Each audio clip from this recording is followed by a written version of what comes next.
Assalamualaikum warahmatullahi wabarakatuh. Ya, kembali lagi bersama saya. Di sini saya mau mempresentasikan atau menjelaskan tentang UAS saya untuk database. Di sini saya mau menjelaskan tentang desain event management system. Dalam event management system ini terdapat data raw seperti yang tertampil ini. Data raw ini saya mau normalisasi ke bentuk 1NF, 2NF, dan 3NF. Nah, kita mulai dulu ke normalisasi 1NF. Dalam normalisasi 1NF itu harus ada data unik dalam satu row dan tidak boleh ada multiple value dalam satu row. Contohnya seperti ini nih. Nah, ini multiple value. Ini belum disebut 1NF kalau datanya seperti ini. Karena itu satu row harus unik, itu disebut 1NF. Nah, di sini saya udah bikin 1NF-nya. Dan setiap data satu row unik. Data yang multiple column harus saya pecah menjadi multiple row. Multiple column, multiple value saya pecah menjadi row. Nah, di sini ada dua jadinya. Lanjut ke sini. Nah, dari 2NF kita bisa transformasi lagi ke dari 1NF kita bisa transformasi lagi ke 2NF. Di 2NF ini kita harus ada identifikasi unique ID. Nah, kalau udah ngomongin unique ID pasti ada relasi. Di atas tabelnya belum ada relasi 1NF. Kalau 2NF harus ada relasi unik. Karena itu kita pecah menjadi 4 di sini, 4 tabel.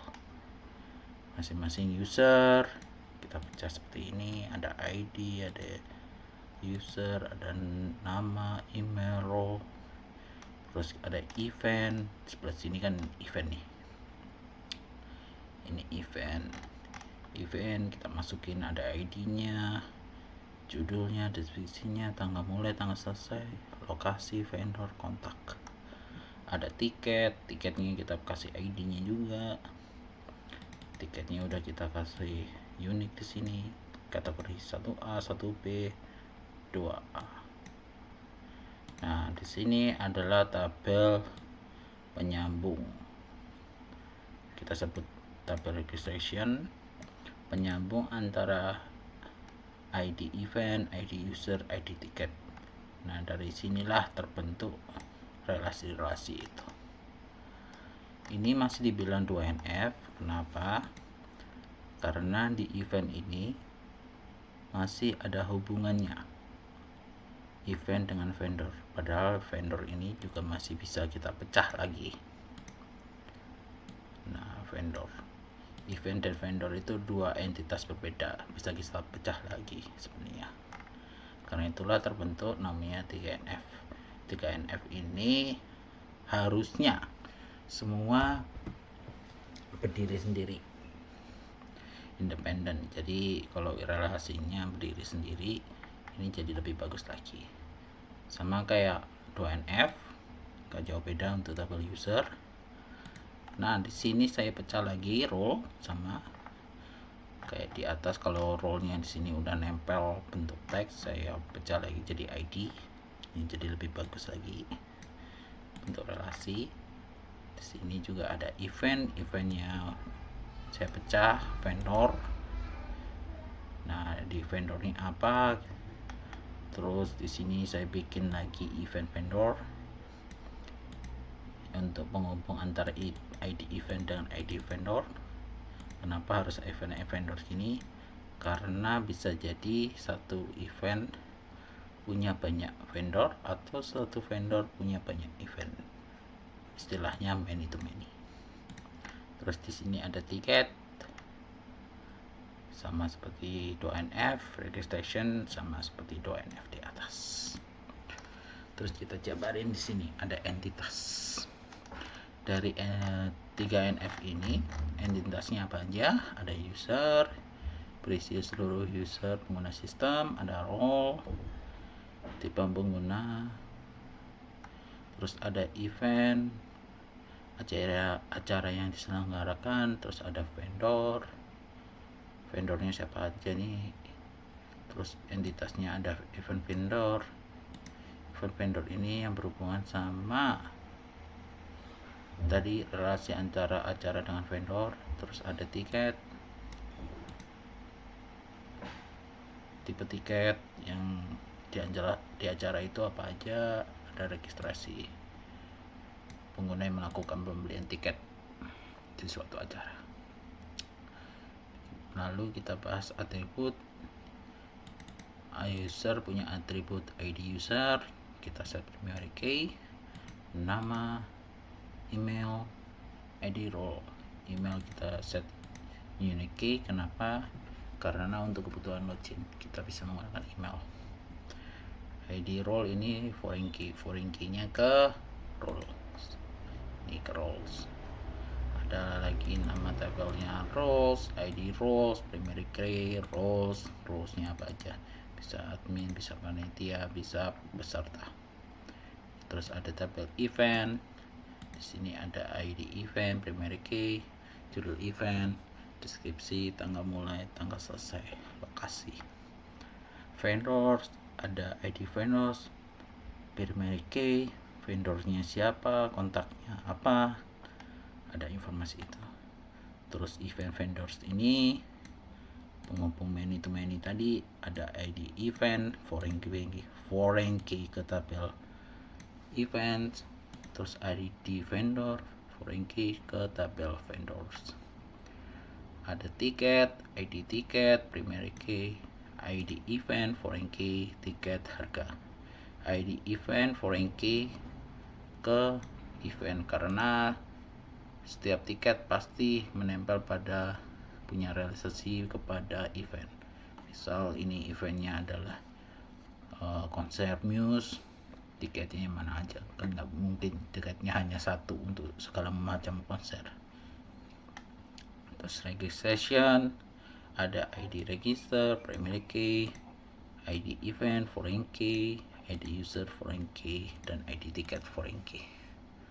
Semuanya korelasi tabel masing-masing. Nah, kita jelasin lagi relationship-nya. Di sini ada user ke roles, one to many. Satu role bisa dipakai oleh banyak user, satu user hanya punya satu role. Event vendor, many to many. Satu event bisa dikelola oleh banyak vendor, satu vendor bisa mengelola banyak event. Tabel perantara adalah event vendors. Event tiket, one to many. Satu event bisa punya banyak jenis tiket, satu jenis tiket hanya terkait pada satu event. Event registration, one to many. Satu event bisa memiliki banyak registrasi. User registration, one to many.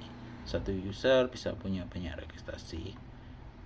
Tiket registration, one to many. Satu jenis tiket bisa digunakan dalam banyak registrasi. Dan IRD-nya sebagai berikut. Ini IRD-nya. Ada user, one to many ke role, user, one to many ke registration. Di sini ada event, one to many ke registration, event, one to many ke tiket, tiket, one to many ke registration. Nah, ini yang agak aneh dalam IRD sih menurut saya. Karena event dan vendor ini sebenarnya relasinya one to many, tapi secara teknis harus pakai data penghubung. Data penghubungnya ini pakai perantara ini namanya event vendor. Nah, di sini di event vendor ini relasinya malah one to many. Nah, secara teknis kayak gini nih, bilangnya sih many to many, tapi pakai tabel perantara. Nah, itu yang menurut saya aneh. Terus di sini ada DDL saya ini ada create database event, create table user, create table rows, create events, create vendor, create event vendor, create ticket, dan create table regression. DML nya ini insert, kita insert ke tabel user dengan dataset seperti ini. Ada tabel rows, insert event,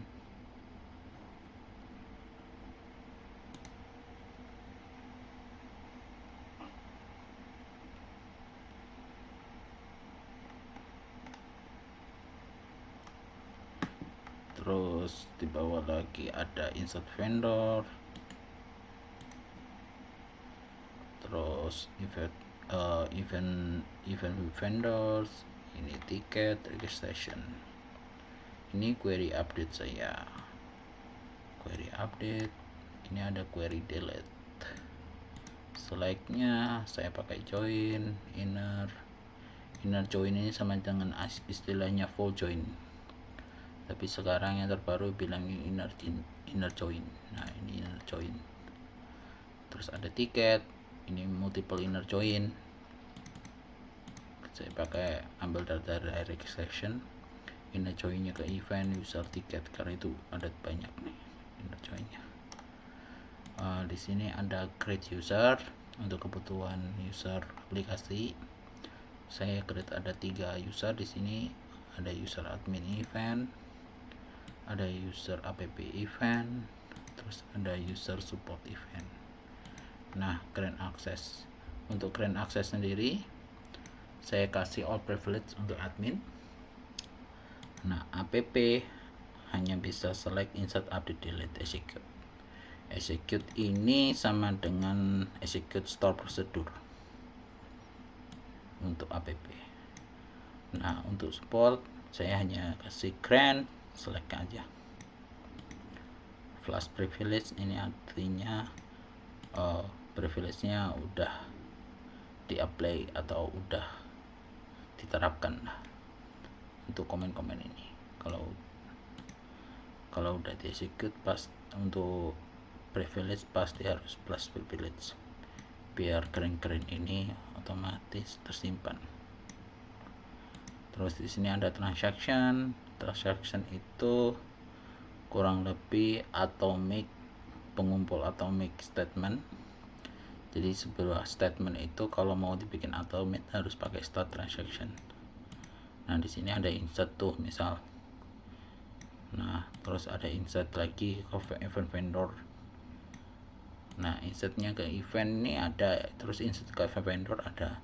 Tiba-tiba value-nya 6 aja di sini vendornya. Padahal vendornya ini belum pernah di-insert gitu kan. Kita cek gitu. Beneran ternyata vendornya belum di-insert. Kita bisa melakukan rollback dengan menggunakan start transaction ini.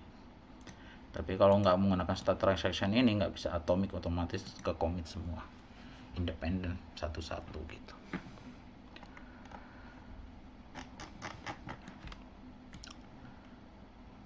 Untuk presentasi ini cukup sekian dari saya.